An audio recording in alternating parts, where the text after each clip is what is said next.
vai ser consumido, vai passar, e você não vai achar o verdadeiro alimento que Jesus falou que Ele era o alimento, que Ele era o pão da vida. Por isso que Jesus ele fez essa comparação. Que maná eu e você temos comido, que alimento, de quê?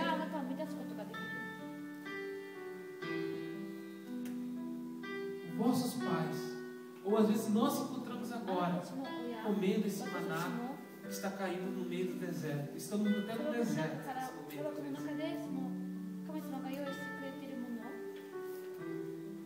Você ouve, você vê operação de milagres, você vê grandes pregadores, você vê uma grande multidão, mas e você?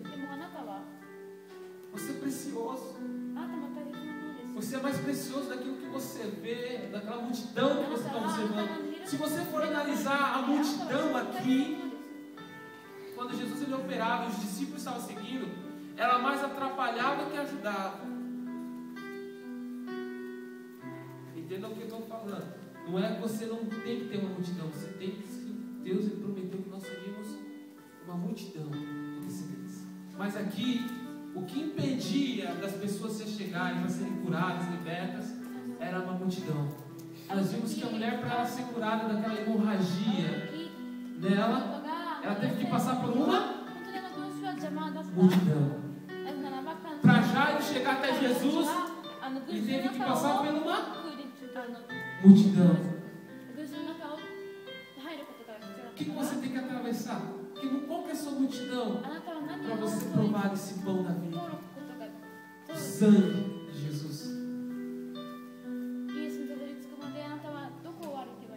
A tua fé às vezes é pequena, não sei.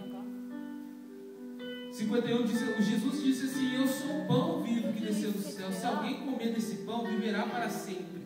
Este pão é a minha carne, que eu darei pela vida do mundo. 52, então, os judeus, eles começaram a discutir entre si: como nos pode dar esse homem a sua carne para comer? Esse cara é um canibal, ele quer que a gente vire um canibal e comer a carne dele, agora vamos espalhaçar ele, agora vamos comer ele inteiro.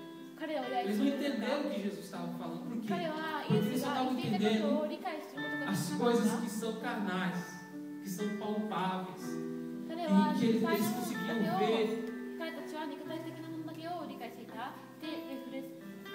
Então Jesus disse: em verdade vos digo, que se não comerdes da carne do Filho do Homem, e não beberdes o seu sangue, não tereis a vida em vós mesmos. Então, se eu e você não temos provado a carne e o sangue de Cristo, não temos tido a presença do Senhor em nossa vida, nós nos encontramos em óbito. O que é óbito, Miranda? Morto, caiado, pior que Lázaro, que já pedia, né?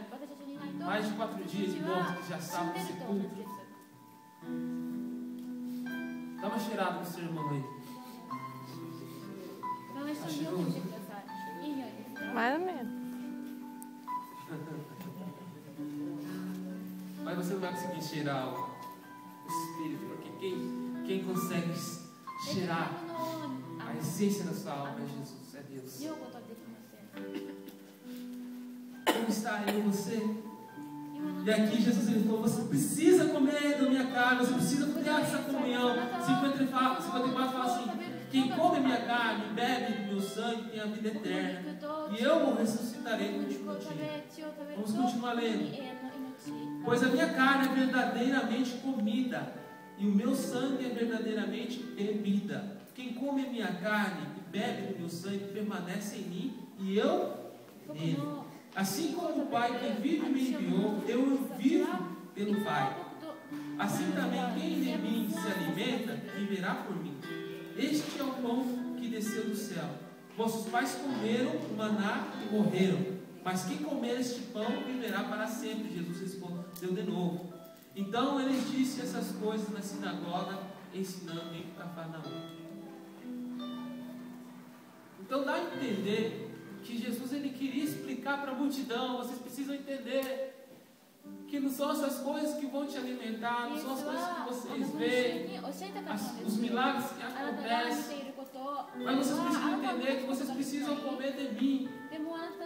Vocês precisam me conhecer. Vocês precisam comer do pão que desceu do céu, que sou eu, que é Jesus. Vocês precisam ter parte comigo, beber o sangue. É uma aliança, você tendo um compromisso com o Senhor todos os dias. Porque se nós não comermos do Senhor diretamente da fonte, né? Porque quando você toma uma água mineral, ela vem direto da fonte.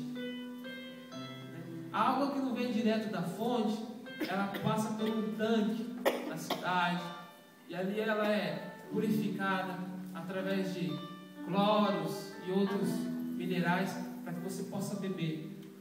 Mas a melhor água é aquela que vem da fonte. É a mesma coisa. Jesus queria dizer assim: vocês precisam provar a verdadeira fonte. Vocês precisam conhecer Deus de verdade, que sou eu. Vocês precisam provar do pão.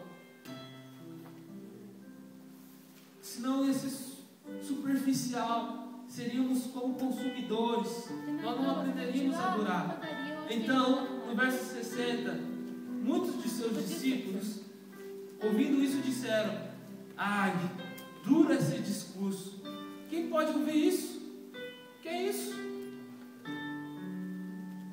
Compreendendo que seus discípulos murmuravam a respeito disso, disse Jesus: isto vos escandaliza? Você está achando estranho?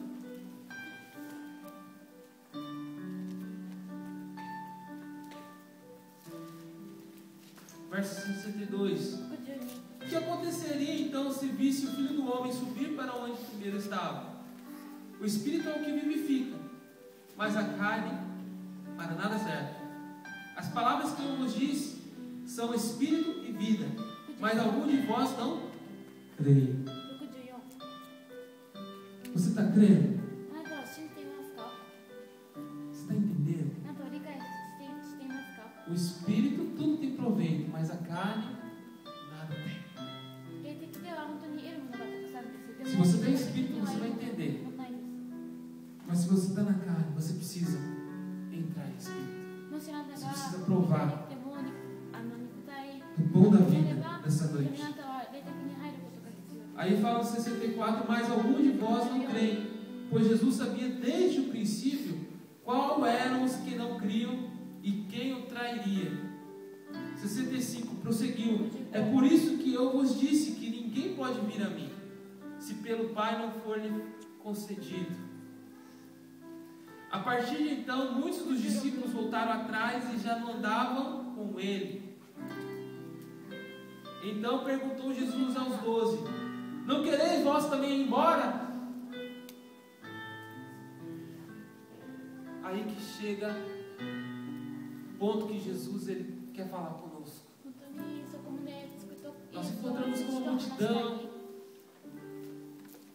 e muitos voltaram para trás nesse momento. Muitos desistiram, porque por esse discurso eles estavam atrás daquilo que Jesus ele fazia, do que ele era, do que ele podia fazer por eles até aquele momento. Mas quando Jesus ele falou assim: vocês me amam de verdade? Vocês me seguirão? E ainda depois ele perguntou o quê? Para quem? Para os 12, é isso? Você também não quer ir se retirar? O que aconteceu? Por que vocês também não vão?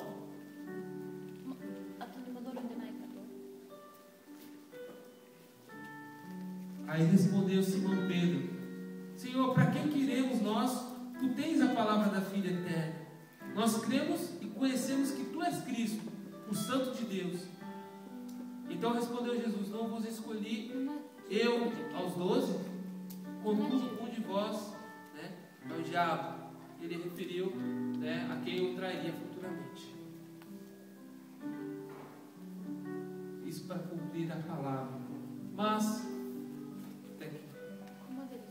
hoje eu e você se encontramos como o quê? Adoradores ou consumidores? Estamos aqui por estar estamos gastando até a luz, né? Além de consumir os power de Deus, a gente